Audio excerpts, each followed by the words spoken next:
Hi guys, welcome back to my channel. If you're new here, hi, my name is Sylvia. It's nice to meet you. If you're a returning subscriber, thank you for coming back. In this channel, I do relationship advice, dating advice. I also do a lot of girl talk. So you want to hit the subscribe button right now, and while you're at it, also click on the notification bell so that you're notified every single time I post a new video. Now that that's been said, let's get into today's video. So a few weeks ago, I asked on my Instagram, and by the way, if you're not following me on Instagram, you can do so right now. It's going to be on the screen right here, and also follow me on Twitter. It's going to be right here on the screen. I'm pretty active on Instagram. So as I was saying, I asked on Instagram, what would you guys like to see on my channel? And a lot of you said story time. So today I'm going to give you guys a story time about how egg exploded in my face. Funny.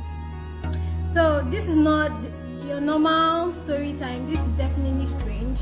There's a moral lesson behind this story, so if that sounds interesting to you, then keep watching, please. Okay, how this happened in the year 2017, December 2017. I remember it was my final semester in university, and this particular day, what happened was I wanted to eat egg for some reason. I had it at the back of my mind, okay, I'm going to have one egg today. Right now, as I'm talking about it, I'm trying to think that maybe it was the devil, actually. So I wanted to eat egg, and that evening, I was determined. I was really determined. And I remember my friend asked we should go get pizza that night, and I was like, no, I'm not going to get pizza. You know, I want to eat Indomie or something. By the way, in my school, we were not allowed to cook. So we're not allowed to have stoves or anything, but they had microwaves on each corridor. So we used to put like stuff in plastic bowls and microwave them, like Indomie and everything. So I remember boiling egg that evening. I boiled one egg that evening, and when I brought it out from the electric kettle that I had at that time, it wasn't boiled enough, and I was like, okay, I'm going to put this in the microwave and it's going to be just fine, right? That's where the mistake happened. So I put water in the plastic bowl, and I put the egg in the plastic bowl, and I put it in the microwave, and I put it for like about 30 seconds or so. I can't really remember. This is such a blur. And I remember the microwave was on the floor, and I was squatting, and I bent down like to check the egg, and as soon as I tapped on it, like, it exploded in my face. Literally, it exploded. It made a loud, like, boom sound, and everyone came out of their rooms as usual. Like, what just happened? I was in shock at what happened. So I was literally like squatting, like my eyes were closed, and I was in shock. And then I touched my face, and I felt like some particles or something in my head. Like, it was like my skin had been peeled off, and that was my skin. So that's when I screamed, and people now really came out, and my friends helped me to the bathroom. You know, some people were like, oh, pour water. Some people were like, don't pour water. Me, I was just feeling hot at that point. I'm talking about hot water has poured on me. The egg had exploded in my face. I remember like asking for my towel, and they rushed me to my room, which was a corridor away. You know, some people were like, oh, put honey. Honey helps. Vaseline, da. Everyone had an opinion. And then what I did was I used honey that night on my leg, because it was really hot on my leg, and I also like applied some honey on my face after my friends had helped me wipe off the egg on my face and everything so that it could start healing or something. I remember that night was so bad. It was so bad. I remember sleeping with my leg, that leg that the hot water had poured on, outside the blanket so that the AC could touch the leg, because it was so hot and so uncomfortable. I don't even know if I slept that night. I was just really uncomfortable.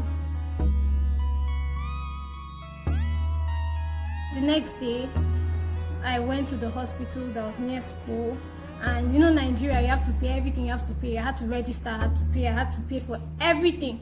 And then he now took me to see the doctor, who now took me to the nurse's office or whatever, and they had to remove, clean the wound. That's what they said. They had to clean the wound, and I wore jeans to the hospital.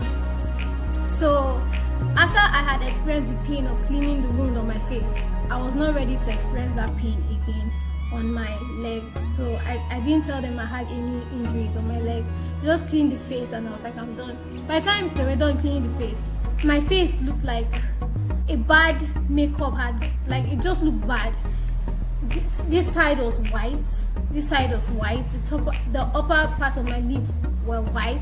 Like, it was just crazy, obviously, because a layer of my skin had been peeled off. I didn't want to tell my parents, but my friends were like, oh, you have to tell your parents. So I called my dad and I told him what happened. I'm telling you, I've never seen an alert faster in my life. African parents, you know how they do. They always want to know step by step what you're using money for. But this day, my father just sent me money really quickly. I was like, okay, so this is what it takes to get money really quickly.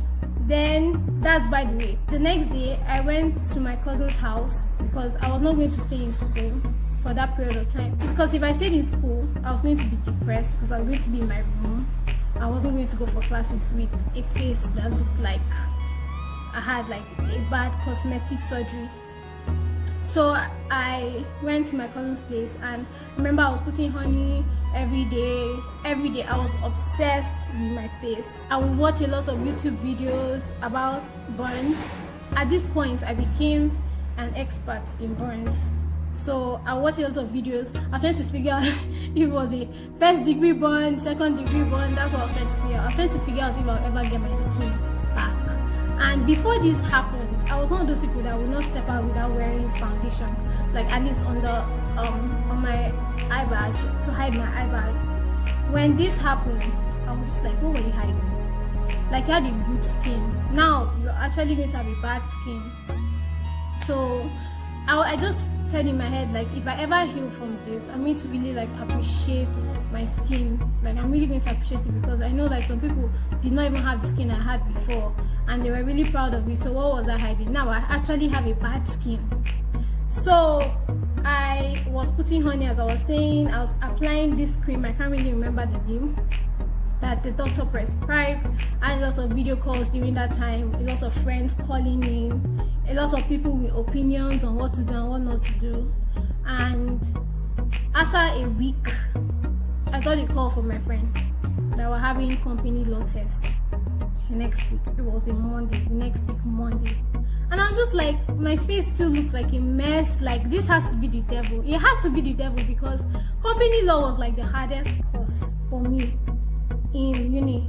My 5 years of uni, company law was just the devil's work, and the lecturer himself was just wicked, and it's something that you could easily fail. So I'm just like, obviously I have to be there for company law test, I can't miss it. So I'm just like, oh God, please, over the weekend, let my face at least look presentable. I remember like obsessing over like all the dead skin, peeling it off to bring the new skin out, and it worked actually. Over the weekend, my face started looking better, and I went back to school. I did the test. People that saw me were like, oh, I heard that egg exploded in your face, but your face doesn't look bad. I'm like, that's the work of God. That's really the work of God. And I was using like a face towel during that period to like wash my face and really just dab it gently. And I just thank God, like presently, this happened like 2 years ago. Presently, my face has healed, but my leg is still healing. I think the wound on my leg was more severe, but my face has healed. I used, what didn't I use? I used aloe vera, I used honey, I used Vaseline, I used everything you can possibly think of, and thank God, like, it looks better now. So the moral lesson behind this story is appreciate your skin, because you don't know when something will happen to you, and then you'll now be thinking, oh, like, I wish I really flaunted what I had before. Like, this is the time to appreciate what you have. And it really took that explosion for me to finally like sit down and be like, okay, you have a good skin. If you get a second chance, you better appreciate it and flaunt it. And if you did not know, now you know that egg explodes when you put in the microwave. It's better it explodes inside the microwave than on your face. Trust me, it's not something you would enjoy very much. So We have come to the end of this video. I hope you really enjoyed it. Please don't forget to like, subscribe and share with your friends. I'm going to post a new video next week, Thursday. I'm always consistent with the way I post videos. I post videos every Thursday at 5 p.m. So see you next week, and until then.